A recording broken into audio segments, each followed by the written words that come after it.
อาจารย์อยู่กับองค์ดำนะครับวัดป่าหนองไผ่บ้านหนองสาดนะครับองค์ดำองค์นี้สวยมากนะครับหรือว่าจะเรียกว่าปูนิลการก็ได้เนาะองค์ดำนี่เป็นกันหาโคตมะนะครับเป็นนาคภูมิที่มาที่ไปเนาะทางวัดเพิ่นให้ข้อมูลเอาไว้ว่าพญานาคเนี่ยเป็นนาคภูมินะครับแล้วก็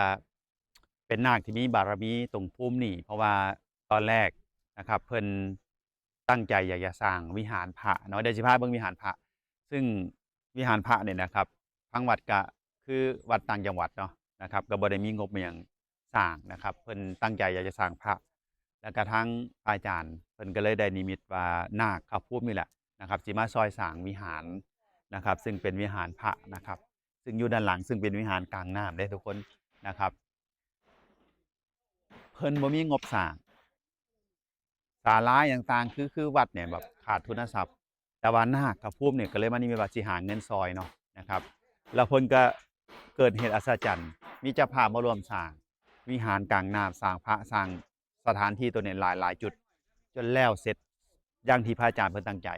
ก็เลยนะครับได้สร้างนาคดำองค์นี้เพื่อเป็นการระลึกนึกถึงนะครับบุญบารมีที่เพิ่นซอยนี่อยู่ข้างหลังอาจารย์มาแล้วขนลุกนะทุกคน อยากให้ทุกคนสายยานพญานาคนี่มาสัมผัสบารมีมาธิษฐานจิตนะครับอาจารย์มาแล้วขนลุกนะครับเห็นแล้วโอ้บ่ธรรมดาพญานาคองค์นี้นะครับเพิ่นมีบารมีเพิ่นซอยสร้างวัดสร้างวาสร้างพระศาสนาดังนั้นอยากจะให้ทุกท่านทุกคนนี่มาเยี่ยมชมมาไหว้สักการะมาขอพรองค์ดำวัดป่าหนองสาดเดี๋ยวเฮาสิไปเบิ่งวิหารพระที่พญานาคเพิ่นสร้างนะทุกคนเดี๋ยวตามไปครับผม